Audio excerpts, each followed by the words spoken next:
One person is in custody this morning after a shooting at a Madison nightclub over the weekend. We will share what we know straight ahead.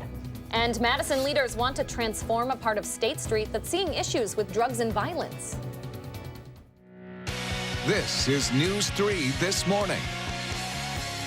Good morning and welcome to News 3 This Morning. It's Monday, December 10th already. 2 weeks until Christmas. I know you're just saying that. It's hard to believe. Well, it's hard to believe because there's no snow on the ground. That's true. Hard to get in the spirit a little bit. It's been cold, definitely cold enough for snow, but just no moisture here across southern Wisconsin, at least in the form of precipitation. We've had plenty of clouds.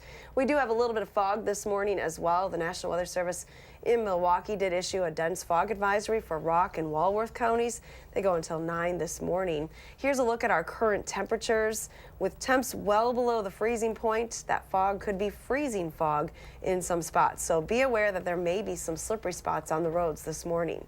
Temperatures over the next 12 hours will at least climb into the low 30s today, a little bit closer to normal. Southwest winds will stay fairly light, under 10 miles per hour. Taking a look at your first alert traffic maps this morning. No issues here in Madison, just a few brake lights showing up on the belt line right around Stoughton Road. I looked around the area as well. Janesville still looking good, no accidents there. Looks like you're still traveling for the most part at posted speeds as you head into Madison. Got to keep an eye on that fog, though. That's always trouble on your morning commute. Yeah, with temperatures this cold. All right. Thank you, Hattie. You're welcome. We start this hour on Madison's east side. One person is in custody this morning as police continue to look into a nightclub shooting over the weekend. Officers were called to Visions on East Washington Avenue near Stoughton Road around bar time Sunday for reports of a large fight. About 40 or 50 people were inside the nightclub at the time. While officers were on their way to the scene, 4 people were shot and 1 person was stabbed. Everyone is expected to be okay. Managers at Visions nightclub declined to comment on the situation. We do have more from neighbors that live around there over on channel3000.com. Madison police are also investigating an armed robbery at a West Side pharmacy over the weekend that targeted an elderly man with a toddler in his car. This happened in the parking lot of the Walgreens on Raymond Road, right near Whitney Way, Saturday night. Officers say a robber walked up to an elderly man in his car and pointed a gun at him. 4 family members, including a 2-year-old, were also in the car at the time. The robber allegedly threw the man to the ground and took 3 purses before running away. The victim was taken to the hospital with minor injuries. Highway 18 outside Cambridge is back open, but officers are still on scene at a fire inside a restaurant in that area this morning. It started right around 8:30 last night at Giovanni's. That highway had to be shut down in both directions overnight and just reopened about an hour ago. At this point, the fire is not active. No injuries have been reported there. The city of Madison is taking a look at how to help solve the crime and drug use problems that are happening in the heart of downtown. Business owners around there are hoping that plan will bring more families to the top of State Street, and that's where we find Josh Spreiter this morning with more on the city's plan. Good morning, Josh. Good morning. After a resolution was officially passed by the Common Council this week, the city is now looking at trying to make some positive changes to this area. We've talked to some businesses who have told us that they've seen more of a homeless presence. They've also seen more drug trafficking, fighting, and littering. Well, right now, the city's goal is to modernize the area, bringing people and businesses back. Kenneth Clary of Clary's Gourmet Popcorn was just one of those businesses we spoke to, all saying similar things. It's just not the same as it used to be, and because of that, he says the customer count is going down. Many business owners hope they can soon fill those empty storefronts, return to life. Clary says he'd like to see some more retail on State rather than just food. I think if you just get more viable businesses down here, that'll make a big difference as far as keeping some of these issues at bay. The city officials say they understand the importance of this area for the community, and that's why they're working to address these issues, including physical design changes, increase in police enforcement, adding programming, and creating street vending opportunities.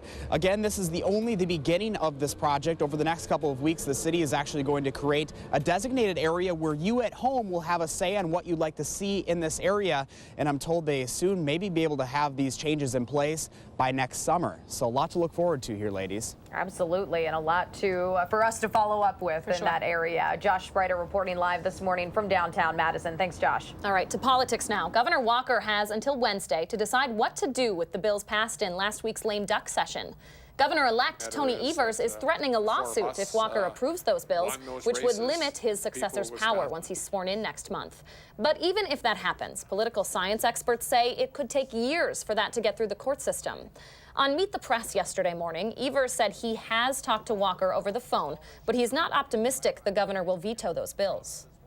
I'm not particularly encouraged at this point in time, but it's around Scott Walker's legacy. He has the opportunity to change this and actually validate the will of the people that voted on November 6th. A spokesperson for Governor Walker declined to comment yesterday. Along with the bill passed to limit the governor's power, other measures will cut the early voting period by a week here in Wisconsin and change the way the state's paying for highway projects. Wisconsin Public Radio reports that if Governor Walker signs the transportation bill, currently on his desk, at least 70% of the money used to pay for certain large-scale highway projects would have to come from federal funding. Right now, there's no requirement for those so-called mega projects and federal funding associated with it. Former DOT Secretary Mark Gottlieb told WPR the changes will help the state avoid federal wage requirements. When a project uses federal money, the U.S. Department of Labor sets the contractor's pay. Gottlieb says by requiring a minimum for those bigger projects, there will be fewer smaller projects where the state has to pay those workers higher federally mandated wages. Meanwhile, Governor Walker is hinting that he has a plan to help save a paper products facility near Appleton and the nearly 500 people it employs. Walker tweeted on Friday he asked the Senate to keep those good-paying Kimberly-Clark jobs here in Wisconsin, adding since it did not pass a tax incentive bill during the lame duck session, he's working on a plan B. Company officials say they will close if they don't get those tax incentives that could be as high as $100 million. All right, 6:06 your time now. Here in the U.S., we throw away tens of billions of pounds of food every year. And yet there are thousands of families right here in Dane County who don't always know where their next meal is coming from. After the break, we're talking with an organization trying to make sure the food that would normally go to waste is going to the people who need it most. Before that, Hattie's talking about clear skies and cold again and some precipitation making a return later this week. That's when News 3 This Morning returns.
Good morning from the patio. A little chilly outside this morning. Take a look at high temperatures yesterday. Cool as well. Clouds lingering across parts of southern Wisconsin for a good part of the day. 27 here in Madison, only 25 in Janesville, and 24 in Monroe. Temperatures did make it into the low 30s to the west. We should see more 30s on the map today. There is some fog, though, to tell you about this morning. Down south in far southeastern Wisconsin and northern Illinois. A dense fog advisory is in effect for Rock and Walworth counties until 9 o'clock this morning. Now, visibility at the major reporting stations isn't terribly bad in southern Wisconsin. It is down to a quarter of a mile, though, in Viroqua as well as Decorah, Iowa. Be aware that temperatures are well below the freezing point this morning, so anywhere that you see fog, there may be some slippery spots on the roads. It's just 12 in Janesville and Monroe, 16 here in Madison, 16 in Prairie du Chien, and 18 in the Dells. Winds are pretty light from the southwest, though, less than 5 miles an hour, so no wind chill to report this morning. Doppler track is pretty quiet. We have generally no precipitation in the forecast today or tomorrow. Little bit of persistent cloud cover, though, across parts of west central and southwestern Wisconsin early this morning. Those clouds should dissipate, though, as we head towards the afternoon. Our high temperature trend is actually a little encouraging this week. We're going up just a little bit into the mid-30s by the end of the week, but that'll be actually above normal, something we haven't been very much over the last 5 to 6 weeks. Take a look at your future track forecast model. It is showing you that low-level cloudiness across far southwestern or southeastern Wisconsin this morning. A little bit of cloud cover to our north, but as we head towards the middle of the day, those clouds should begin to break up. Temperatures will top in the low 30s this afternoon. Not a bad day as well with sunshine and light winds. Now overnight tonight, fairly quiet conditions. Temperatures, though, I would expect to stay in the 20s in most locations. Let's take a look at that extended forecast because we do have some precipitation headed into our area. It comes on Wednesday in the form of maybe some rain or freezing drizzle, even a little bit of snow possible at night into Thursday. Otherwise, temperatures generally stay on the mild side with quiet weather as we head into next week. Now it's time to get a look at your First Alert traffic maps this morning with Josh Tim. Good morning, Josh. Yeah, it's a quiet start on the Beltline this morning. No delays showing up yet in either direction. Of course, that westbound side is continuing to get busier. Other roads here in Dane County not looking too bad right now. Just be aware there's some fog hanging around the area, and the roads could be slick when you head out the door. No problems at all downtown Madison, around the Capitol and UW campus. Volume shouldn't be a factor at least for another half hour or so. And other routes leading into the city, they're moving along at the posted speeds with no crashes or delays.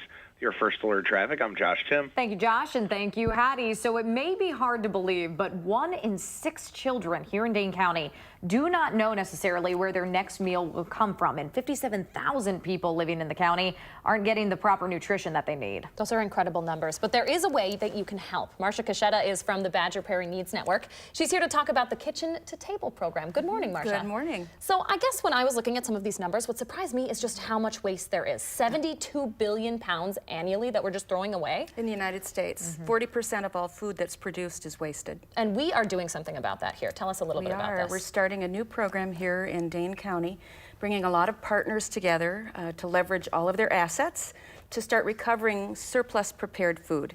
And we're going to take that food and repackage it and distribute it out to hungry families. What does that look like? What does that mean when you say surplus prepared food? Right. I'm sure a lot of people out there are thinking, well, you know, I don't have very much that I'm throwing out for my produce, you know, my refrigerator, but we're talking big companies here. Yes. Right, big numbers, lots of pounds of food that is going into landfills that doesn't need to go there. We're going out to commercial food services operations, Epic, UW Health at the hospital, CUNA Mutual, various groups that want to donate food safely. So the key is safe donations. And we're talking about places with like big cafeterias, excuse me. Sure. Yeah, that's the reason why we can get these huge donations, Right, yes. And they're making, for instance, Epic makes enough food every day to feed the entire city of Verona. Wow. And when you're making that volume, you're going to have some surplus, right? Yes, I would imagine. So Friday nights and on Wednesdays, Community Action Coalition and Badger Prairie Needs Network picks up huge aluminum pans of surplus food and 5-gallon buckets of soup. Oh my gosh. And we take it back to our location and repackage it there. Now, you have been doing this program for a little bit, but we are seeing like a fourfold increase here, because it started with Epic, right? And now we're seeing more companies add on? That's right. We're just recruiting more companies to help us. We've had some major food donors leave our area recently, Oscar Mayer and Sam's Club, for instance. Those were huge donors to Second Harvest and to food pantries. And when they left, we all had to get a little smarter about where do we find food to feed these thousands of people that need our help. And there are ways that folks who don't work at these massive companies can help, right? We're looking for volunteers. We are a 100% volunteer organization at Badger Prairie Needs Network. We are 600 local people that come together to help feed families, provide a community meal. We provide legal advocacy. We offer a Joining Forces for Families social worker to help families in crisis. Everything that we do at Badger Prairie is volunteer. So we need volunteers on Wednesday evenings and Friday evenings to repackage food. And if things go as we hope and a lot more food comes in, we'll be doing a lot more repackaging. Wow. Marcia, we have about 30 seconds left. And I just am curious, why did you join this organization and what keeps you around? Oh, well, because I want to help people. I see myself as a young retiree, so I have a lot to offer yet, and I think there's lots of people out there just like me. I also want to mention, though, that we're doing an open house this weekend and a ribbon cutting. So Badger Prairie has put in $200,000 into our facility to build on huge coolers for this operation, as well as a warehouse for our food pantry. And we'd like people to come out and see what we do, bring the kids, see a working food pantry, maybe talk to us about how they can get involved, and learn about food recovery. It's very cool. It's feeding a lot of people, and it's saving our planet because it's keeping all that food out of our landfills. That's an incredible operation. Marcia, thanks so much for joining us this morning. You're very welcome. Thanks for having me. Absolutely. All right, your time right now is 6:16 or almost 6:17, and multiple chapters of the Salvation Army in our area are asking us to step up this holiday season as well. We'll tell you about the opportunities to volunteer and get help over the next few weeks and how that helps families across southern Wisconsin. And Hattie's talking about the need for all of the layers once again today. She'll update the forecast when News 3 This Morning returns.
Good morning, I'm meteorologist Patty McLean. A dense fog advisory is in effect for parts of southern Wisconsin. Rock and Walworth counties are under that fog advisory until 9 o'clock this morning. Some persistent fog in those areas. Visibility at the reporting stations not terrible, but in between, fog might be a little thicker. Keep in mind, with temperatures in the teens, that could be freezing on surfaces. It's 12 right now in Janesville, only 13 in Monroe, just 16 here in Madison. You'll have to bundle up as you head to the bus stop today. Temperatures will climb from the teens this morning back into the low 30s this afternoon. Should see a good deal of sunshine today with light southwesterly winds. Have a wonderful day. All right, thank you so much, Hattie. In Janesville, the Salvation Army is adding more sign-up dates for its toy and food distribution program this holiday season. The Gazette reports anyone looking for some help during the holidays can visit the Family Services Food Pantry building at that address right there on your screen between 10 a.m. and 5 p.m. tomorrow. To sign up, you're going to need to bring your photo ID, birth certificates for the whole family, a bill that shows your address from the last month, and income verification. Meanwhile, in Dane County, the Salvation Army is reporting a shortfall in this year's Red Kettle campaign. The organization says with 72% of bell ringing shifts going unfilled this season, they're having a hard time recovering from a $400,000 shortage. The Salvation Army says each 2-hour shift equals out to about $120 in donations. Get this, that's enough to help a homeless family with 3 nights of food and shelter. The Red Kettle campaign ends on Christmas Eve. You can also donate online at that website right there on your screen or by mail. We are taking some time to talk this morning about cyberbullying. If any kind of bullying goes unchecked, SSM Health child psychologist Britt Coleman says that can have lasting effects. You may want to immediately fix the problem by maybe banning your child completely from social media and apps, but Coleman says that's probably not the best course of action since so much social interaction happens online now. You can encourage, though, your family to not do anything with a post that's bullying someone else. One way that I guess kids can do that is by not resharing things, and I think that that's easy for kids to do. So they're like, I'm not gonna reshare that, I'm not gonna spread that around, and that might be a way that they're willing to take a stand. Coolman says it's even better if your child or teen can band together with friends who are also not willing to be a bystander on social media. Well, we want to take over social media with a very different kind of message. This one empowering kids to be you. We have more information on that over on our Time for Kids page. That's also where you can learn about sharing your Be You stories and pictures. Just go to channel3000.com/timeforkids for all of that information. All right, 6:23 your time now. You could be hearing some really loud air traffic this week as a number of fighter jet pilots are practicing nighttime flights. We're going to let you know how late that training will run. And a Dane County school district is getting a hefty check for its efforts to protect the environment. The day's top stories are next, right here on News 3 This Morning.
If you're hoping for some help with damage from this last summer's flooding, there's an upcoming deadline to apply for federal aid.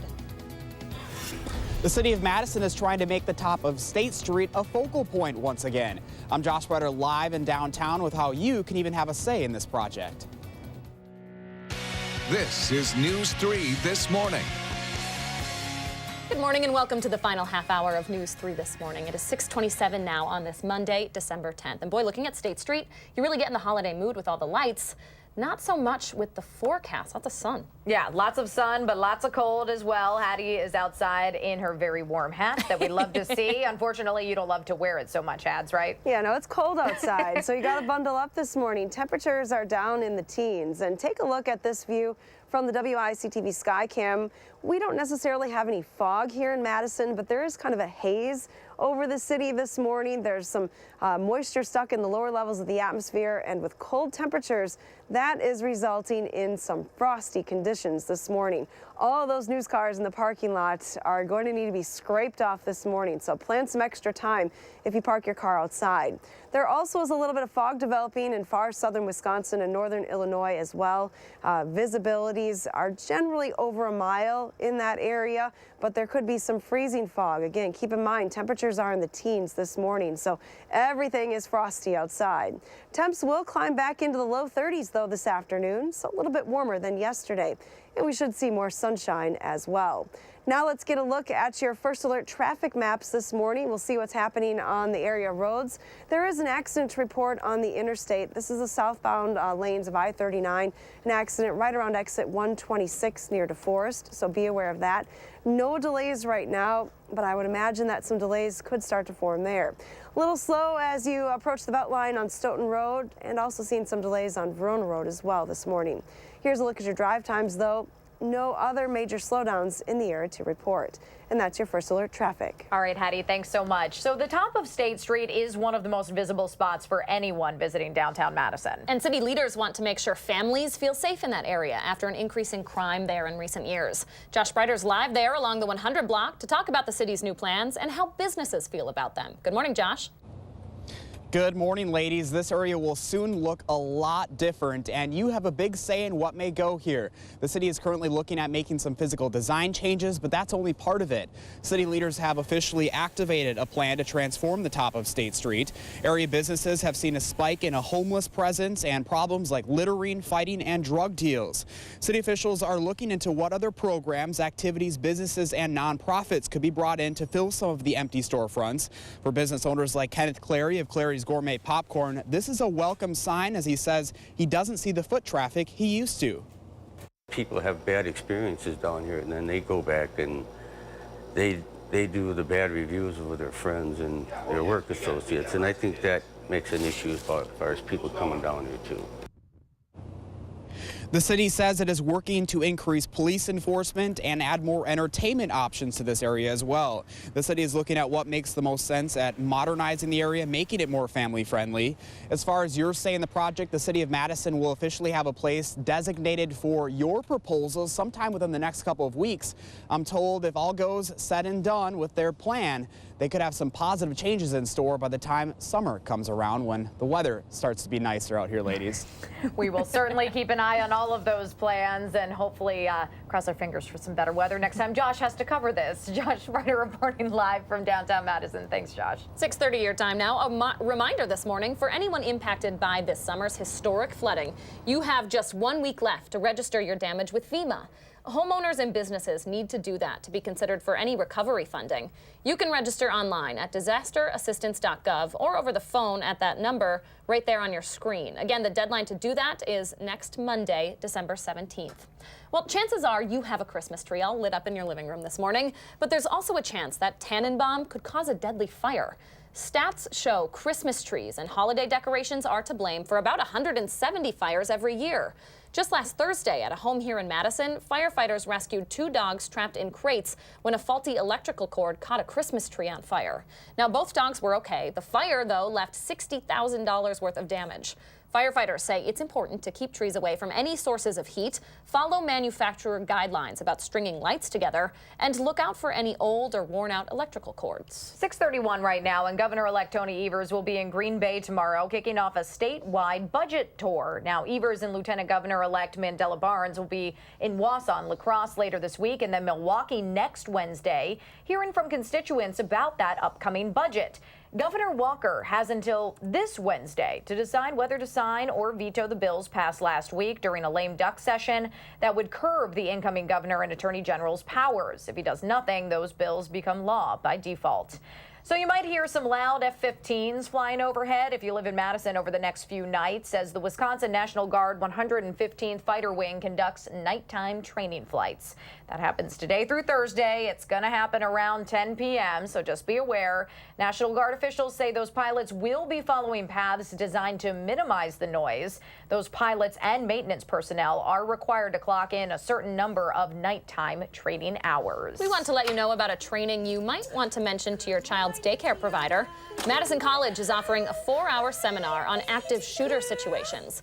The course is specifically focused on child care centers, making sure the people who head up those facilities know how to protect their kids. Now, that class isn't until February, but you can register right now by calling that number there on your screen. That's 608-243-4045. Sun Prairie schools are getting hundreds of thousands of dollars for using energy-efficient designs in its 2 new elementary schools. Focus on Energy will deliver a $300,000 check to the school board later today. The district worked with that company to include energy-efficient walls, lighting, HVAC, and heat recovery systems at both Token Springs Elementary and Meadowview Elementary schools. Now, those systems are expected to save the district, get this, $480,000 each year in energy costs. The Packers have a good bit of energy heading into next week. The interim coach Joe Philbin will talk to reporters later today after his first game calling the plays for Green Bay. First game without Mike McCarthy, and the Falcons were the first to get on the board at Lambeau. It was a bit of a bizarre start with 2 failed challenges from the Packers in the first minute and a half of the game. Then Green Bay took over. Aaron Rodgers here with a touchdown pass to Davante Adams to tie it up early on, and then Bashaud Breeland had a pick 6 in the second quarter you're about to see here, scoring the Packers' first defensive touchdown of the season. Breeland also recovered a fumble. Not a bad game for him. The last Packer to do both of those things in a single game was Charles Woodson back in 2009. Rodgers broke an NFL record for the most consecutive passes without an interception. That was sealed with that touchdown pass right there to Randall Cobb. Final score 34-20. That is a season high score for the Pack. Up next, Green Bay heads down to Chicago Sunday to take on the Bears. I think that's the turnaround game we were looking for, huh? Well, I would certainly hope so. It's going to be tough at Soldier Field next week. That defense is nothing to mess around with, so certainly going to be interesting to see. A little bit of a morale booster at least. Definitely. 6:34 right now. Multiple people were shot and 1 stabbing victim are all recovering this morning after someone fired a gun in a nightclub over the weekend. We'll have the latest in the morning sprint. And it's the story that will definitely make you smile this morning. An elementary schooler here in Wisconsin wants to make sure kids like him have something to play with when they have to stay at the hospital. We'll have more on that when News 3 This Morning continues.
Welcome back. 6:38 right now. We always ask you to share your morning with us, and this one comes compliments of Luann. She posted this on Facebook, wishing us all a happy Cyber Monday. Back when that was going on, you can vaguely see Chris in the middle, or excuse me, Josh in the middle there of me and Hattie. Leo was off in Miami at the time, so Luann getting some early morning shopping done on Cyber Monday. Good for her. Yeah, Luann getting some early morning shopping that day. I was getting a little bit of beach sun, so I'm pretty happy with this photo. Nice reminder of what I was doing. And a reminder for me to get online today and buy some more presents. Ooh, you and me both.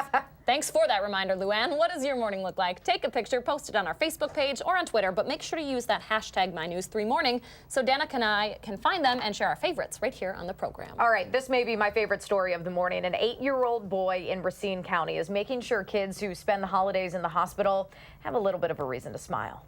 I want to help everyone that doesn't get to stay home for Christmas and give them toys. They might be sad at 1 second that they didn't get any toys, but then they're like, they got toys.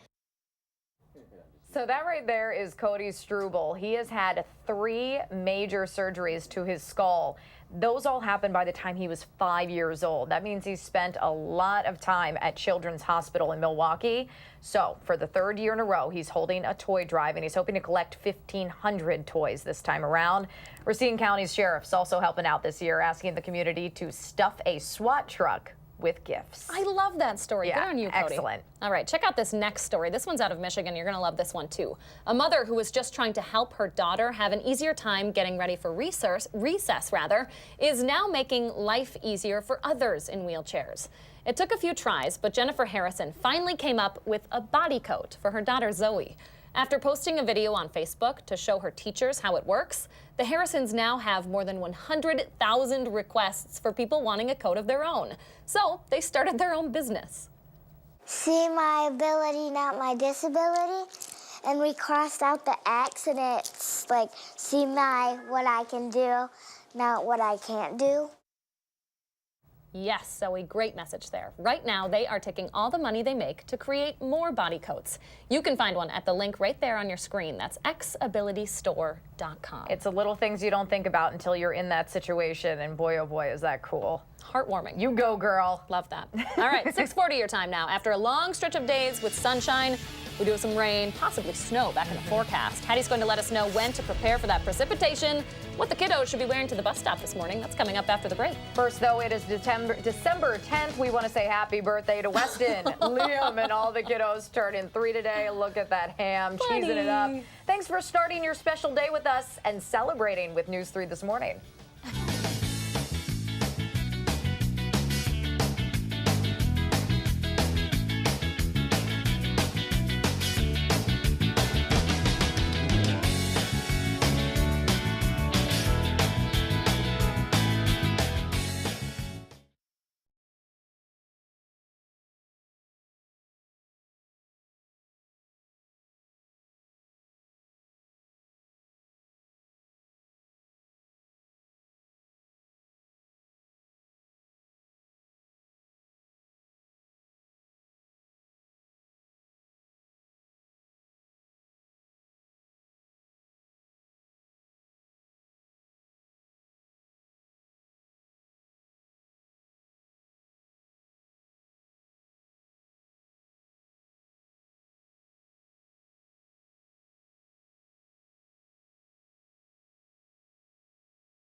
Good morning, I'm meteorologist Hattie McLean. Take a look at this high temperature trend. We're actually going a little bit above normal. This line represents the normal temperature this week into the middle of next week, and you see that temperatures actually climb a little bit above that into the mid 30s and even upper 30s for a couple of days.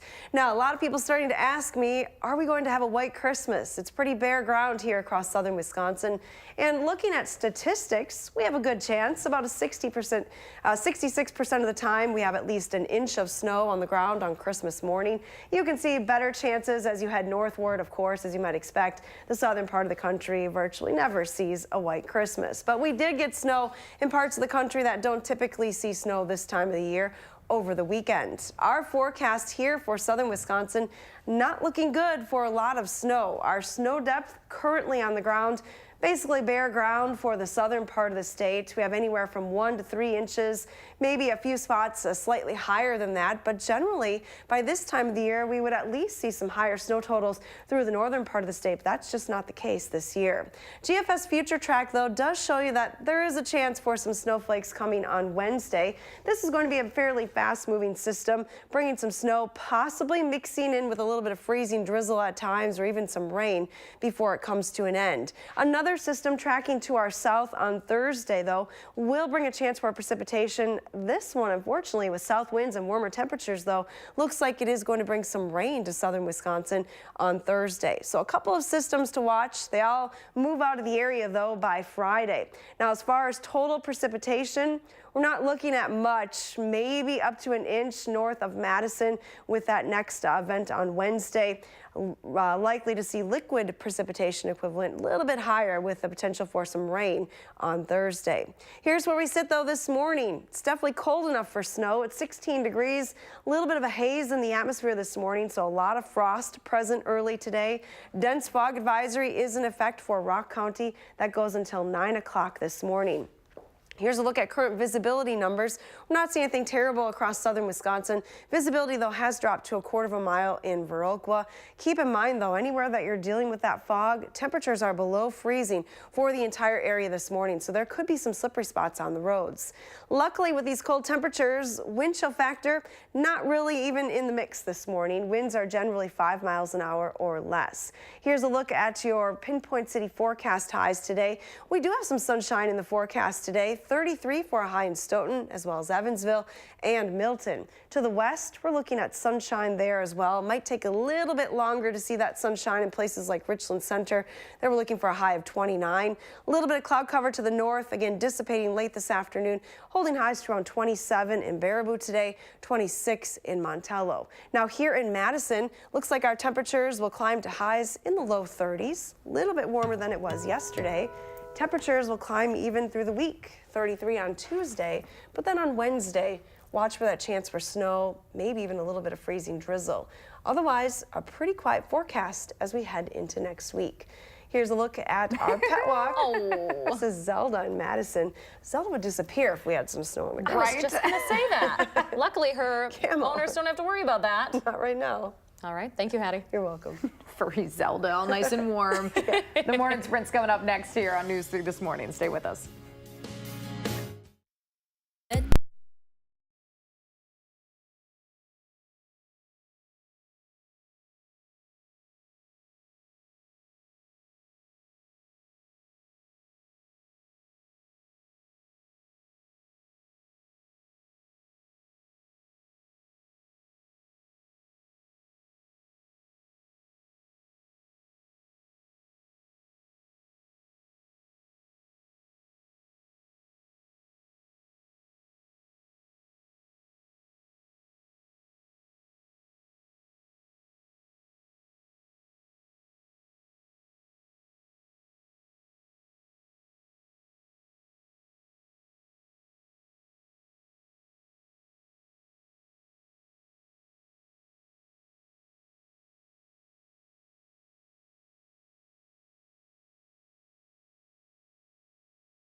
6:51 right now. Time for the morning sprint. Hattie says you could have some fog this morning, specifically south of Madison, and today's sunshine could be deceivingly cold. And Josh Spreiter is live at the top of State Street, where city leaders want to help make that area safer for families visiting the Capitol Square.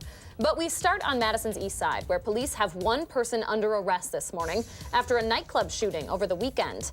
It happened at Visions on East Washington Avenue during a fight around 2 a.m. Sunday. Officials say 4 people were shot inside that club. Another person was stabbed. Now, one of those gunshot victims had to have surgery, but everyone is expected to be okay. There were upwards of 50 people inside that nightclub when it happened. Madison police are also looking for an armed robber who targeted an elderly man with a toddler in his car. This happened in the parking lot of the Walgreens over on Raymond Road, right near Whitney Way. This happened Saturday night. Officers say a robber walked up to that elderly man in his car and pointed a gun at him. 4 family members, including a 2-year-old, were also in the car at the time. The robber allegedly threw the man to the ground, took 3 purses, and ran away. Highway 18 outside Cambridge is back open, but officers are still on the scene of a fire at a restaurant there this morning. It started around 8:30 last night at Giovanni's along that highway. Now, it had to be shut down in both directions overnight. It just reopened within the last 2 hours here. At this point, the fire is not active. No injuries have been reported. I'm Josh Spreiter live on the top of State Street this morning, where many businesses are excited for the city's plans of transforming the area.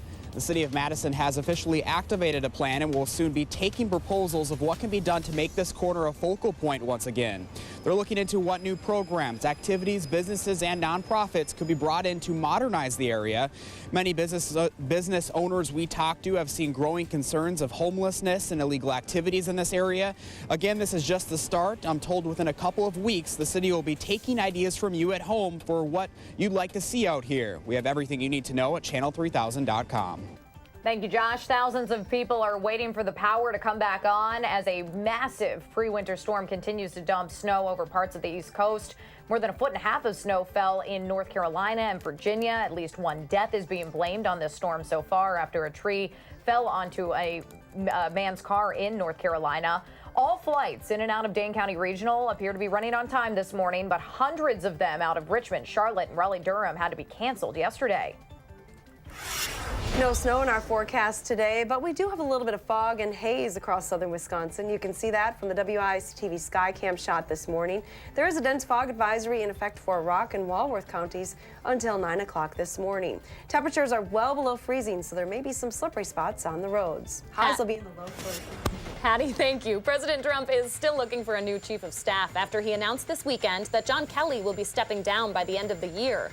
The president's top choice for the job appeared to be Nick Ayers, Vice President Pence's chief of staff. But Ayers reportedly didn't want to make a 2-year commitment.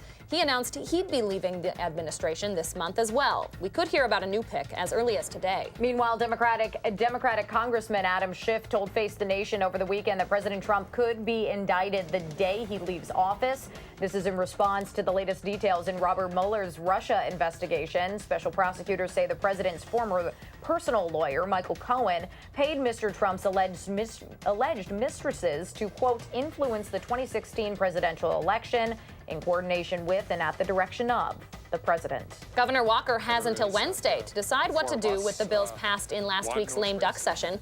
Governor-elect Tony Evers is threatening a lawsuit if Walker approves those bills, which would limit his successor's power once he's sworn in next month. On Meet the Press yesterday morning, Evers said he had talked to Walker over the phone, but he's not optimistic he will veto those bills. Another bill passed in that extraordinary session would change the way the state pays for major highway projects. Wisconsin Public Radio reports if Governor Walker signs that bill into law, select projects would have a minimum requirement of 70% federal funding. When a project uses federal money, by the way, the U.S. Department of Labor sets contractors' wages. Former DOT Secretary Mark Gottlieb told the WPR that lawmakers are trying to concentrate federal money onto only a few projects so they can cut back on workers' salaries. A number of UW system chancellors are about to get some raises. The State Journal reports that includes a nearly $73,000 raise for UW-Madison Chancellor Rebecca Blank. She now earns over $500,000 annually. Among those not getting a raise is UW-Whitewater's Chancellor Beverly Copper. Her husband was banned from campus this summer after an investigation found he sexually harassed female employees there. A reminder this morning for anyone impacted by this summer's historic flooding, you have 1 week left to register your damage with FEMA. Homeowners and businesses need to do that to be considered for any sort of recovery funding. You can register online at the website on your screen there, disasterassistance.gov. Again, the deadline to do all of this is a week from today, Monday, December 17th. Sun Prairie School Board is getting thousands of dollars in incentives for using energy-efficient designs in 2 of its new elementary schools. Focus on Energy is delivering the $300,000 check to the board today. The district worked with that company to include energy-efficient systems that should save the district $480,000 every year in energy costs. 6:56 right now. Let's turn it over to Josh Tim with one more look at your Monday morning traffic. Hi, Josh. Yeah, good morning. Well, there's a stalled vehicle on I-94 near with Highway 26. That's going to be causing some delays, so just make sure you plan ahead. If you need to, you may take a different route at this point. The Beltline's still moving well so far, though. No major delays. Some of the usual brake lights are beginning to show up westbound near the Stoughton Road exit. Having the brakes on inbound John Nolan near the Rimrock intersection, but otherwise no problems heading towards the downtown area. And there's some fog in the area. Just make sure you have the headlights on, but other routes leading into the city, they're moving at the posted speeds. With your First Alert Traffic, I'm Josh Tim. Thank you very much, Josh. And here's the view from the Edgewater Sky Cam. We don't have very good visibility here in Madison either, but skies are clear, so we should see some sunshine through the day today. Here's a look at your day planner temperatures starting in the mid-teens this morning, climbing to highs in the low 30s this afternoon. All right, thanks so much, Hattie. Not a bad day to go out and check out State Street. Enjoy the rest of your sunny Monday. Have a good one, folks. We'll see you back here tomorrow.